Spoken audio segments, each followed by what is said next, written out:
John, I decided to do this here, and we know the names of the Crimson Tide player-wise that we're excited to see. We know who they are. We know what they do. They have built up the hype. They have built up the clout. They have built up the name for themselves. That's why we talk about them as we do.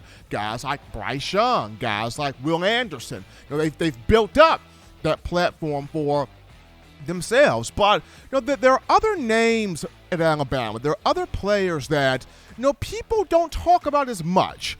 People don't shed much light on or much attention to. And I feel like those will be the guys that this spring they're going to look to make a big jump or a big mark in spring ball, and hopefully it will carry over into the fall. So we're going to profile and look at some defensive players right now that U.S. fans, even though we haven't spoken on them much, they need to get more buzz, more attention, more eyeballs on them, because this could be their moment.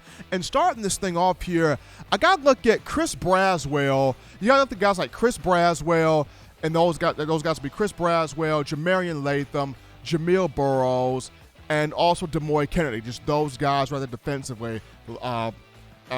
Braswell, Latham, Burrows, and Dexter Kennedy will be the players that, to me, defensively, they don't get a lot of conversation. They don't get enough talk. They don't get enough dialogue. They don't get enough attention. But I feel like this spring, these four guys are going to have a huge say in trying to build that name going into the coming fall. And just starting this thing off here with Chris Braswell, there's so much conversation about Will Anderson and Dallas Turner, and rightfully so. I mean, both guys are going to be the wrecking crew in the fall. We saw what Will Anderson did just this past season. 17.5 sacks, 34.5 tackles for loss, 102 total tackles. I mean, the guy's a complete animal, and he's going to be even bigger in the fall. Dallas Turner, who didn't get his first start until Texas A&M, but finished the year with 30 tackles, 10 of those for loss. He had 8.5 sacks. I mean, the guy was everywhere. Both of those two made a lot of big plays. Both of those two stepped up, emerged, played big-time ball tremendously. But the reason why I bring up Chris Braswell is, if you remember in the 2020 recruiting circuit, and I think Justin can attest to this more so than anybody, Braswell was looked at higher or regarded higher as a 5-star coming from St. Francis Academy in Baltimore, Maryland, versus Anderson coming out of Dutchtown High School in Hampton, Georgia. And I remember Braswell went up against Bryce Young at the prestigious Mater Dei High School, and Braswell was able to have some success sacking Young, getting pressure to Young, making him feel uncomfortable. And going back to last 8A game where Braswell played on that first-team defense. He comes off the edge. He rocks Bryce Young, sacks him, puts him on the ground.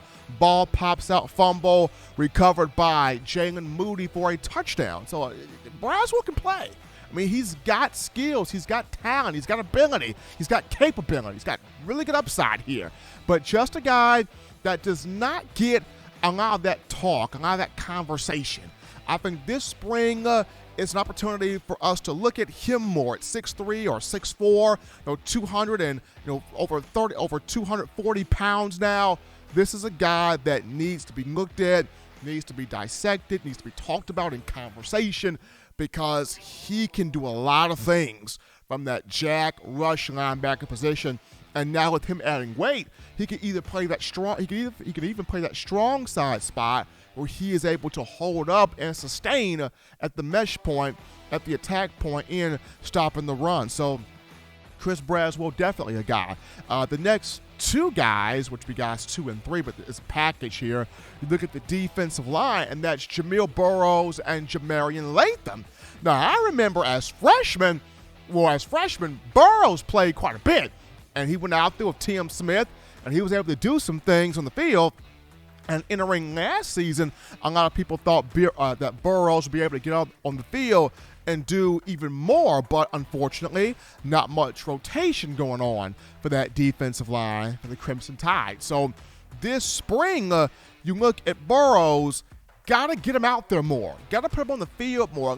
Let's see more of what he can do. He's physical. He's tough. He's mean. He's athletic. He can move for a big guy at 6'5". He can move at that size on the defensive line.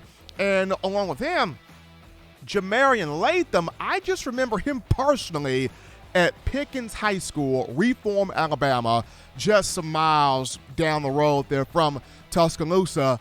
This dude was a show. I mean, he was a demolition show. He destroyed offensive linemen in 1A football. He destroyed running backs. He destroyed quarterbacks. There's a saying that people got, I get it out the mud, or I came out the mud. Well, Latham came from underneath the mud. So, I mean, that's how legit he was at Pickens County. I mean, this dude was tearing folks up for the Pickens County Tornadoes. And I remember going back to the A-Day game last year. He was chasing the boy Paul Tyson all around the field prior to Tyson going to Arizona State. So want to see more of what Jamarion Latham can do. He hasn't been talked about much.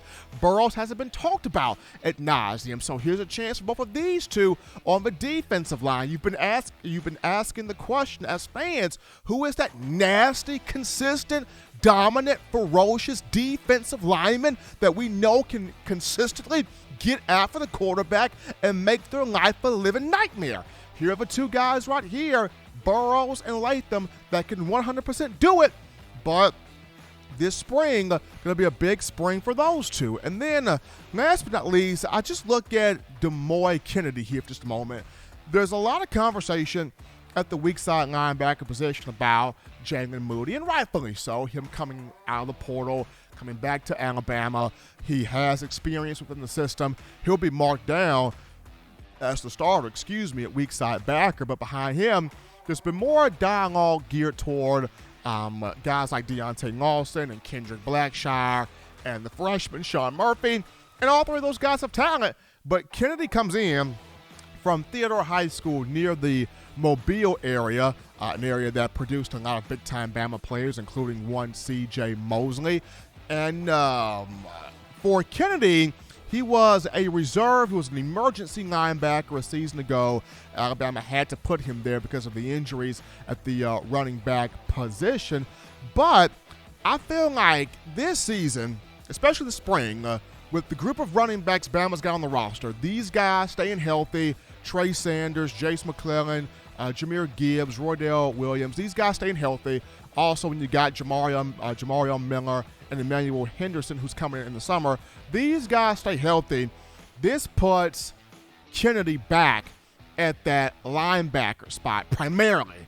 And seeing that he has now 2 years, I believe, now that he's got 2 years in the system here, I want to see what he looks like, because I believe Kennedy came in that 2020 class. So I kind of want to see what Dexter looks like. He hasn't gotten a lot of attention, hasn't gotten a lot of conversation, but it's time to see what he looks like defensively and what he can do. And the reason why I bring this up is, John, we go back to Christian Barmore. I just remember him.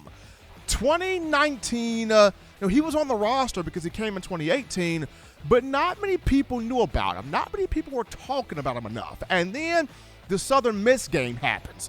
And all you see is Big 58 go out there. He roughs a few guys up. He makes some big tackles. He gets a couple of sacks. And we're like, who is this 58? Christian Barmore? He's pretty nasty out there. He's pretty good out there. Why is Nick Saban not playing him? Is Saban holding out on us? This is something that we need to see more on the field. I mean, look at 58 make plays out here.